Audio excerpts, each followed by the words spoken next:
What you're about to hear and see is the story of 3 spousal caregivers and their challenges and experiences with their spouse with a neurodegenerative disease. How does someone remain hopeful during these times? Everyone has a story.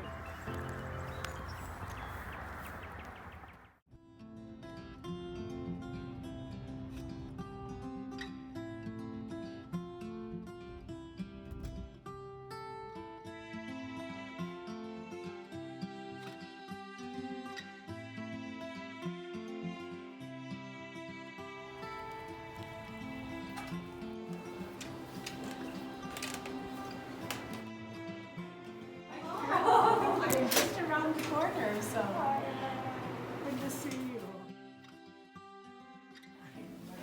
We have 44 units that weren't all sold, but this is me. 44, you know, nice and close to the door. Yes. Well, I figured with my grandchildren, I needed to have something, because I have a locking patio door and a gate, and my grandkids could run in and out as needed. Aww. We lived in the same town, although never really knew each other in high school. I knew who he was because he dated most of my girlfriends. But we got married young. Our son born in 1975 and a second son in 1982. So we have 2 boys. Our goals for both of us in life was to raise godly men and that they would have godly wives. And we've been very blessed by that. Both of our kids are very strong in their faith, and their wives are too. He was the most widely requested teacher in his school. And in fact, his one principal commented that if I could have had 2 of you, I might have fulfilled half the requests. I couldn't figure out why he'd leave the house to be at school by 7:30 when he didn't have to be there by 8 o'clock. And I was to find out, because he didn't share this with me at first, I was to find out that he was going into his elementary school early. And he had a master key to his building, which was given to him by the maintenance man, because oftentimes he went very dedicated. He'd be in there sometimes on Sunday, taking care of stuff for Mondays. Anyway, he was going up and down the halls and unlocking every classroom door and praying over the classrooms. He was a man of great faith and great prayer. Even before he retired, we both retired in 2011, we began to have a series of falls and saw characteristics in the way Byron carried himself, the way he walked, just his stature that frightened me. And so we pushed the doctor, we went to a neurologist, and our second neurologist said that they believed Byron had what was called progressive supranuclear palsy, which is a Parkinsonism. So we went home and did a lot of study and research on it, and it was kind of scary. 3.5 to 5 years life expectancy, and this whole list of things that could happen and go wrong. After we cried a lot, we just had to pray about, well, your life has gone from here down to here. It's probably about 4 years old now, but it was Byron up until his illness really started taking over. And one of the problems he had for the last 18 months, his mouth was open all the time and he couldn't smile anymore, but yet he tried to. And there were times he would break into smiles. I kept hearing afterwards at every card, every note that I got was Byron's beautiful smile. How people will always remember his smile. And I have to laugh because this is the same guy that didn't smile for one of our wedding pictures. Guys didn't smile back in the day.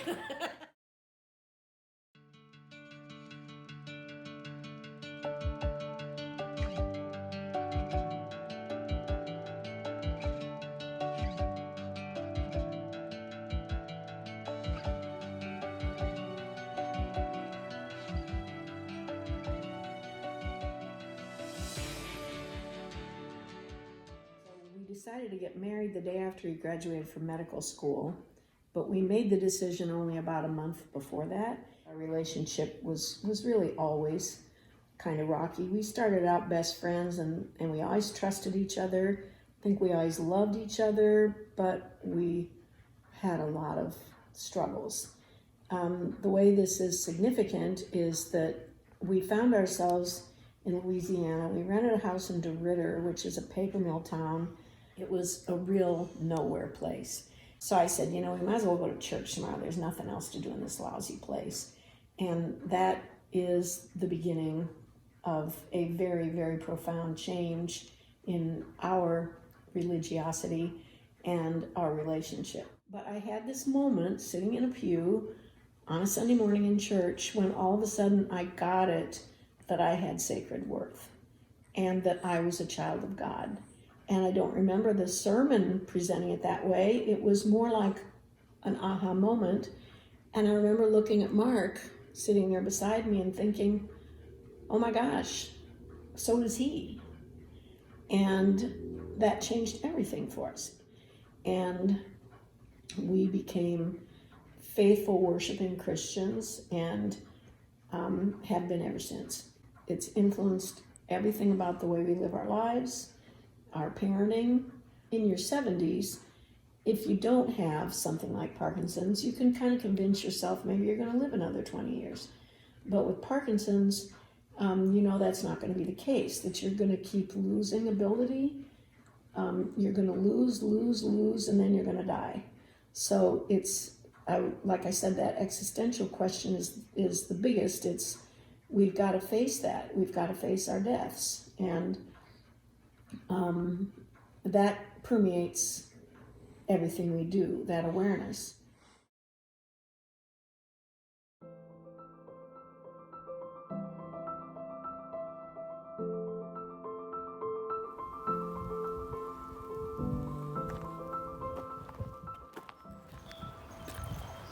The last caregiver for this project I was put in touch with.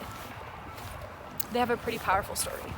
I'm excited to learn more and capture a glimpse into their lives.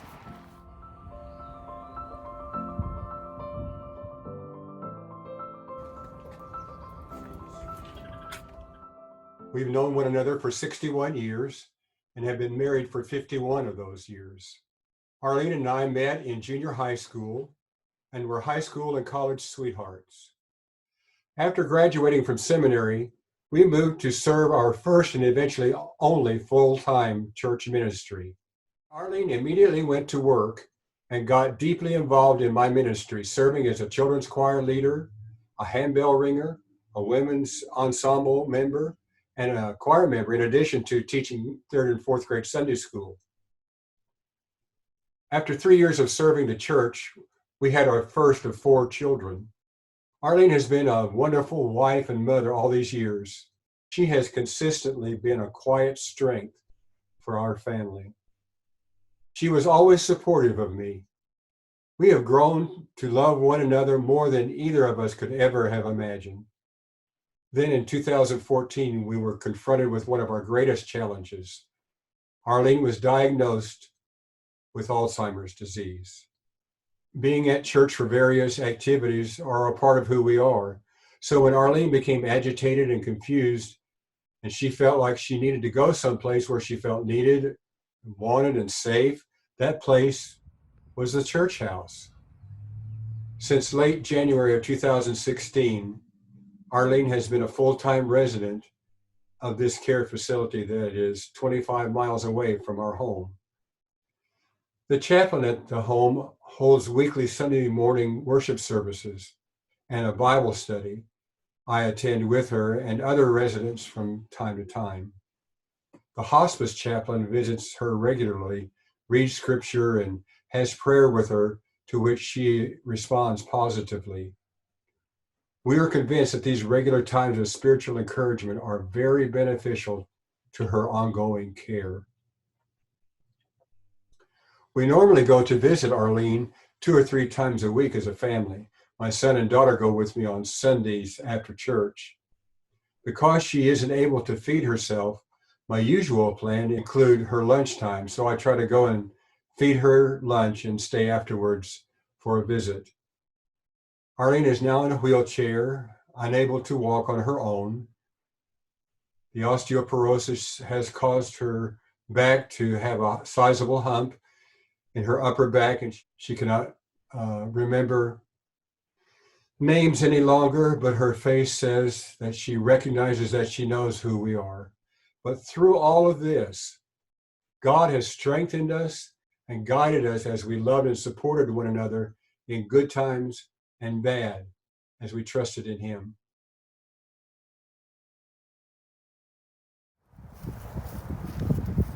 What this project is teaching me is that the more a caregiver is relied on, the more strain and responsibility they might feel, which can really take a toll on their health. A lot of this commitment comes from the promises and the vows they made 30, 40, and 50 years back. We are very independent from each other, have been for a long time, different schedules, different activities, and to all of a sudden have to coordinate those and have me be the only driver has been very hard for both of us. I'd stopped going to my small group connection group, even though I know they were always there as support.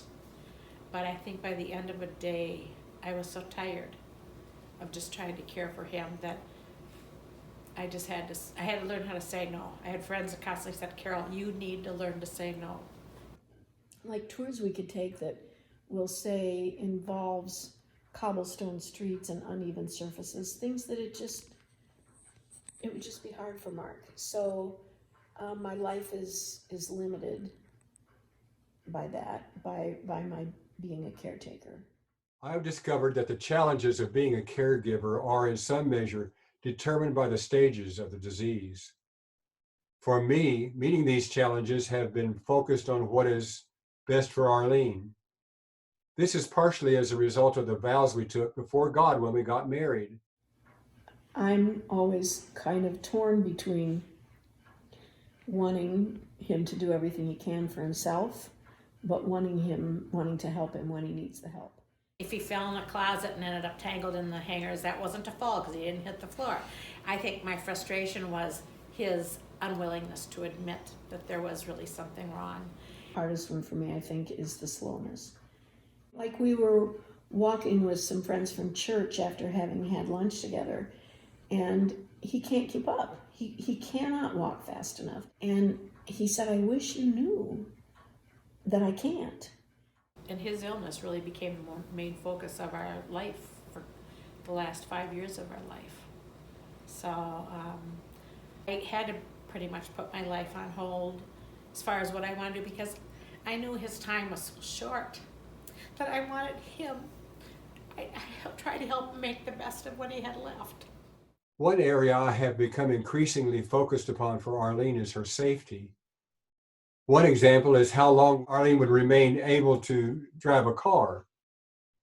At one point, the simple task of following became an issue when she encountered a red light while following me in her car. Instead of continuing on in my direction, she entered the highway and was nearly 15 miles out of town before I could locate her. Room, even when he couldn't even say yes or no, I'd ask him yes or no questions, and we were reduced to yes and no because he couldn't even answer them.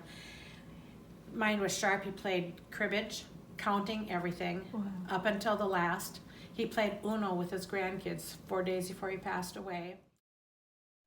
We found one of the most difficult challenges, though, came as Arlene's demeanor and personality came to change.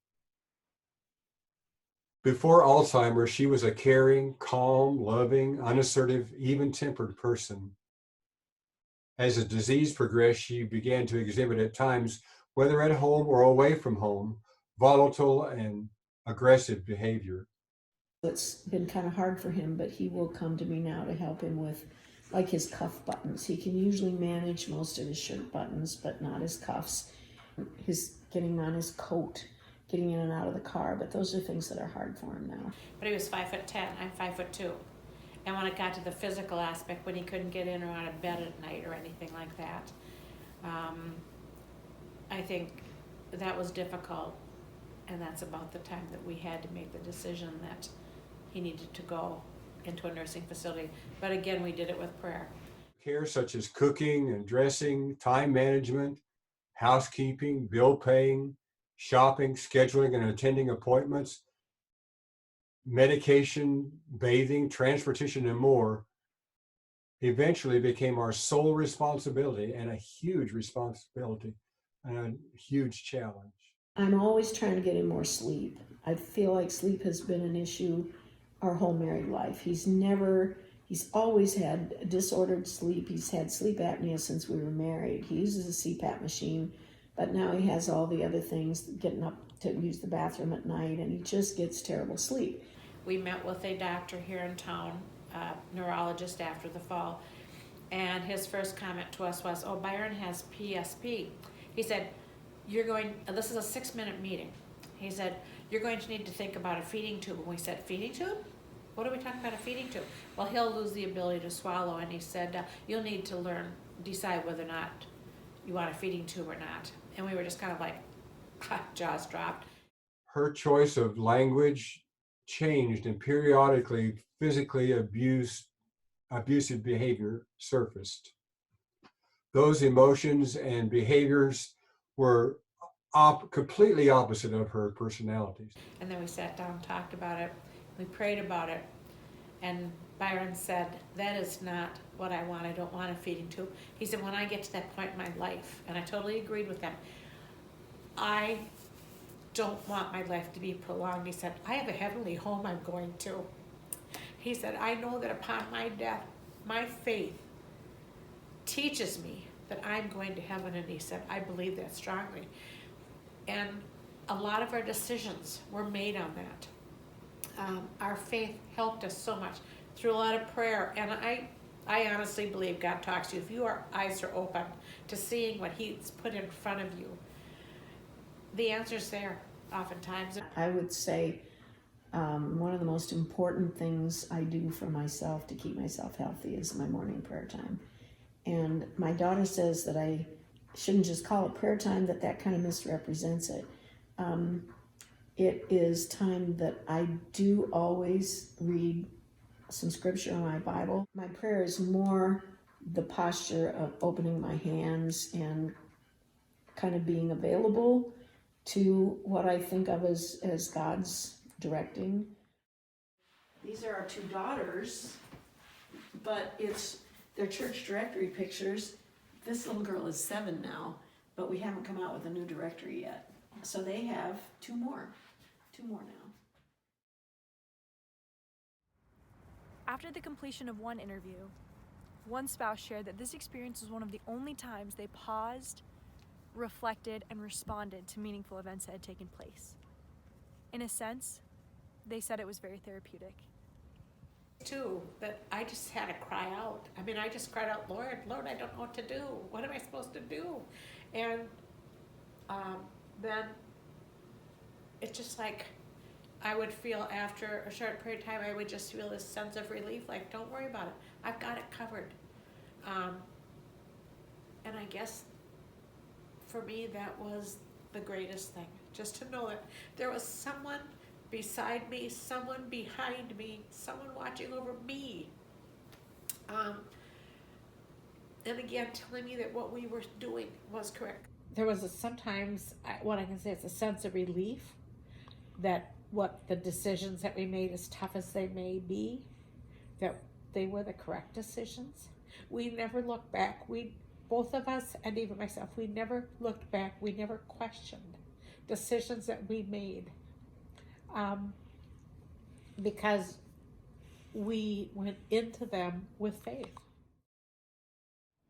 What I'm learning is their hope extends much further beyond this life, and in that, they find comfort. The hope we have in the future that God has for us both is founded on our faith in Him and His love for us. It is the same love that He has demonstrated to us and thousands of others like us over and over again. He's got sacred worth. He's a child of God.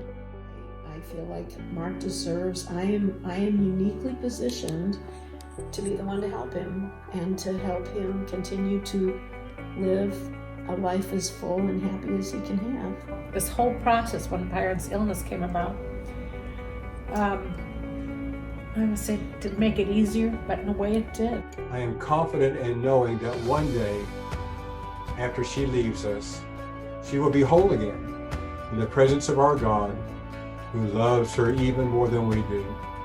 We knew what was going to happen afterwards when he passed away.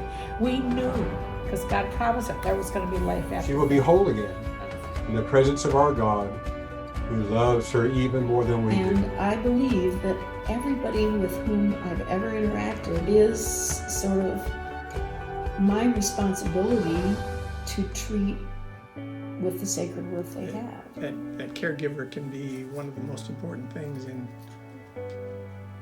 a person with a disability or a debilitating disease.